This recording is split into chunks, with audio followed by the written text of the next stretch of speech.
शास्त्रों में कहा गया है, अगर हम किसी का भला नहीं कर सकते तो उसका बुरा भी ना करें और ना ही उसके प्रति दुष्टता का भाव रखें। अगर हम किसी के प्रति दुष्टता का भाव रखते हैं तो आज न कल उसका फल हमें ज़रूर मिलता है। यह एक कहानी प्रस्तुत करने जा रही है जिसमें एक राजेश नाम के एक व्यक्ति को अपने मित्र राहुल के प्रति दुष्टता का भाव रखने के कारण न केवल जलील होना पड़ा बल्कि उसे एक बड़ी मुसीबत का भी सामना करना पड़ा। दुष्टता का फल। दो बहुत अच्छे दोस्त थे जिनका नाम राहुल और राजेश था। वे दोनों एक ऑफिस में काम करते थे। दोनों में मित्रता भी थी, परंतु काम और बुद्धिमानी के मामले में राहुल जहां होशियार था, वहीं राजेश की कामचोरी और सहयोगियों के प्रति जलन से सभी वाकिफ थे। एक तरफ राजेश जहां स्वयं काम से जी चुराता था, वहीं दूसरों के काम बिगाड़ने के लिए वह हमेशा साजिशें रचता रहता था। राहुल से दोस्ती होने के बावजूद वह उसे हमेशा नीचा दिखाने की कोशिश करता रहता, परंतु राहुल सब कुछ जानते हुए भी राजेश की हरकतों को नज़रअंदाज कर देता था। ऑफिस में आए दिन राजेश की हरकतों से सभी कर्मचारी परेशान रहते थे। एक दिन तब हद हो गई जब ऑफिस के खाते में गड़बड़ी पाई गई।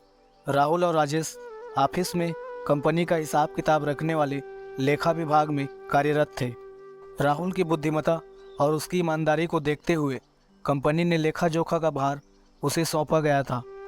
राहुल सुलझे हुए तरीके से अपनी जिम्मेदारियों को निभा भी रहा था। सभी उसके कामों की तारीफ भी करते थे। यही बात राहुल के कनिष्ठ के तौर पर काम कर रहे राजेश को बुरा लगता था। दुष्टता में वह राहुल को बदनाम करने के लिए साजिशें रचता रहता था। राहुल को बदनाम करने की कोशिश तो उसने कई बार की थी, परंतु हर बार उसे मुंह की खानी पड़ती थी। अंततः एक दिन ऐसा आया कि राजेश की दुष्ट कारगुजारी की वजह से राहुल बहुत बड़ी मुसीबत में फंस गया। दरअसल ऑफिस के हिसाब में 50,000 रुपये की गड़बड़ी पाई गई। पैसे की गड़बड़ी की खबर से पूरे ऑफिस में हंगामा मच गया। जांच में पता चला कि लेखा विभाग में छोटे खर्चों के लिए रखे गए रकम में से 50,000 रुपये चुराए गए हैं। शक की सुई सीधे तौर पर राहुल पर गई। राहुल के लाख सफाई के बावजूद कंपनी प्रबंधन ने उसके तर्क को नकारते हुए उसे नौकरी से निकाल दिया, जबकि पैसों की गबन की हकीकत कुछ और थी। पैसे राजेश ने चुराए थे। राहुल भी इस बात को जानता था, परंतु कोई सबूत न होने के कारण वह राजेश को दोषी ठहराने में असमर्थ था।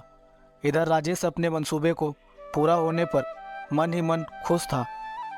अब जैसा कि स्वाभाविक था, पैसों की गबन में एक बार सफल होने के बाद राजेश की हिम्मत बढ़ गई। उसने देखा कि चोरी तो उसने की थी, परंतु फंसा तो राहुल और सज़ा भी उसे भुगतनी पड़ी।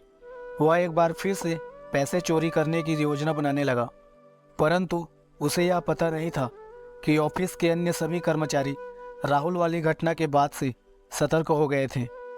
इसकी वजह थी कि कोई भी कर्मचारी राहुल को दोषी मानने को तैयार नहीं था। सभी को लगभग राजेश पर ही शक था। इसी शक के मद्देनज़र सभी की नज़रें हमेशा राजेश की गतिविधियों पर लगी रहती थी, परंतु दुष्ट राजेश को अपनी चालाकी पर बड़ा गर्व था और वह छिपी नज़रों की जासूसी से अनजान बना रहा। कई दिनों से लेखा विभाग से पैसे चुराने की जुगत में लगे रहे राजेश को आज मौका मिला था। लेखा विभाग के प्रमुख को अचानक एक इमरजेंसी फ़ोन आने के कारण कुछ देर के लिए बाहर जाना पड़ा। जल्दबाजी में वह नगद वाले अलमीरा की चाबी अपने टेबल पर ही भूल गया। राजेश की नज़रें उसी चाबी पर गड़ी रही। वह लंच के समय का इंतजार बेसब्री से करने लगा। उसे डर था कि कहीं बड़े बाबू लंच से पहले वापस ना आ जाए। कुछ समय पश्चात लंच का समय आया और लेखा विभाग के सभी कर्मचारी लंच के लिए बाहर जाने लगे, परंतु राजेश वहीं अपनी कुर्सी पर जमा रहा। एक सहयोगी के पूछने पर उसने बताया कि आज उसकी तबीयत ठीक नहीं है, इसलिए वह लंच करने बाहर नहीं जाएगा। राजेश के व्यवहार पर अन्य कर्मचारियों को शक हो गया। अंततः सभी ने फैसला किया कि आज राजेश पर विशेष नज़र रखी जाए। उसकी हरकतों पर नज़र रखने के लिए मोबाइल फ़ोन से रिकॉर्डिंग करने का फैसला किया गया। सभी कर्मचारियों ने लंच के लिए बाहर जाने का कार्यक्रम त्याग कर और वहीं कमरे के बाहर छिपकर राजेश की निगरानी शुरू कर दी। कुछ देर तक तो राजेश अपनी कुर्सी पर बैठा रहा। कुछ देर बाद जब उसे लगा कि अब सभी बाहर चले गए हैं, तो उसने निश्चित होकर बड़े बाबू के टेबल पर रखी चाबी उठाई और अलमीरा खोलकर वहाँ रखी पूरी नकदी को उठा लिया। महीना का अंत होने के कारण आज नकदी कम थी। उसने झटपट नकदी निकाली और अलमीरा को बंद कर नकदी को अपने टेबल के दराज में रखे फाइलों के नीचे दबा दिया। किसी को शक न हो इसलिए चाबी को बड़े बाबू के टेबल के दराज में डालकर उसने एक लंबी सांस ली और घबराहट में माथे से टपक रहे पसीने को पोंछकर अपनी कुर्सी पर इम्तिनान से आकर बैठ गया। उसे नहीं पता था कि उसकी हरकतों पर सभी की निगाहें लगी हुई हैं और उसे मोबाइल में रिकॉर्ड भी किया जा रहा है। कुछ समय बाद लंच का वक्त खत्म हो गया और सभी कर्मचारी अपनी अपनी जगह पर आकर बैठ गए। इस दौरान लेखा विभाग के बड़े बाबू भी लौट चुके थे। सभी शांत भाव से अपने काम में जुट गए, परंतु राजेश के चेहरे पर घबराहट और तनाव के लक्षण स्पष्ट दिख रहे थे। बाबू को याद आ गया था कि अलमीरा की चाबी वे टेबल पर ही भूल गए थे, इसलिए आते ही पहले तो उन्होंने चाबी खोजनी शुरू की। इधर उधर खोजने के बाद जब उन्होंने दराज खोला तो उन्हें चाबी वहीं पड़ी हुई मिली। चाबी मिलने पर उन्हें सुकून मिला और फिर वे नकदी रखने वाले अलमीरा की ओर बढ़े। बड़े बाबू की हरकतों को राजेश तिरछी नज़रों से देख रहा था। जब उसने देखा कि वे अलमीरा की ओर बढ़ रहे हैं तो उसकी दिल की धड़कनें बढ़ गई। इस बीच अलमीरा खोलते ही बड़े बाबू चीख पड़े, पैसा कहाँ गया? बड़े बाबू की चीख सुनते ही सभी कर्मचारी अपनी जगहों से उठकर उस ओर भागे। सभी ने देखा कि अलमीरा में नकदी नहीं है। एक बार फिर से पूरे ऑफिस में कोहराम मच गया। डर के मारे बड़े बाबू के आंखों में आंसू आ गए थे। उन्होंने अपने आप को निर्दोष बताया। इसी बीच कंपनी के मालिक भी वहां आ गए और बड़े बाबू से बोले कि मैं जानता हूं कि आप निर्दोष हैं और केवल हम नहीं बल्कि सभी लोग जानते हैं कि चोरी किसने की है। आपसे पहले चोरी की जानकारी मेरे पास पहुंच चुकी है और वह अभी सबूत के साथ। हमने पुलिस को भी बुला लिया है। फिर भी एक मौका उसको देना चाहता हूं जिसने चोरी की है। अगर वह स्वयं स्वीकार कर लेगा तो उसे पुलिस के हवाले नहीं किया जाएगा। इतना सुनते ही राजेश परेशान हो उठा और धीरे से खिसकते हुए वहाँ से भागने की कोशिश करने लगा। उसे नहीं पता था कि सबकी निगाहें उसी के ऊपर है।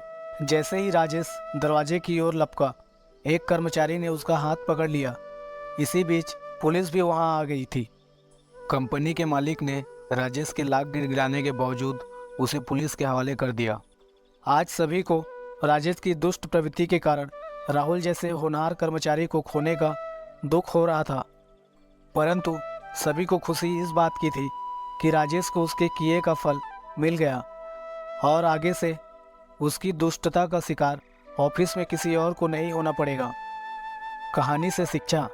इस कहानी से हमें सीख मिलती है कि हमें किसी के प्रति दुष्टता का भाव नहीं रखना चाहिए। दुष्ट प्रवृत्ति का व्यक्ति कुछ समय के लिए किसी को दुख जरूर पहुंचाता है, परंतु एक वक्त आता है जब उसके कर्म ही उस पर भारी पड़ते हैं। राजेश ने राहुल के प्रति दुष्टता रखी। परिणाम स्वरूप राहुल को अपमानित होकर नौकरी से जाना पड़ा। यह ईमानदार और शरीफ आदमी के लिए एक बार का दुख था, परंतु राजेश जैसे दुष्ट आदमी को अपने किए के लिए हवालात की सैर करनी पड़ी। यह उसके लिए जीवन भर का कलंक बन गया। दुष्टता का फल इससे बड़ा और क्या हो सकता है। दोस्तों, यदि आप इस कहानी को समझ पाएँ तो लाइक और चैनल को सब्सक्राइब भी कर दीजिए। धन्यवाद।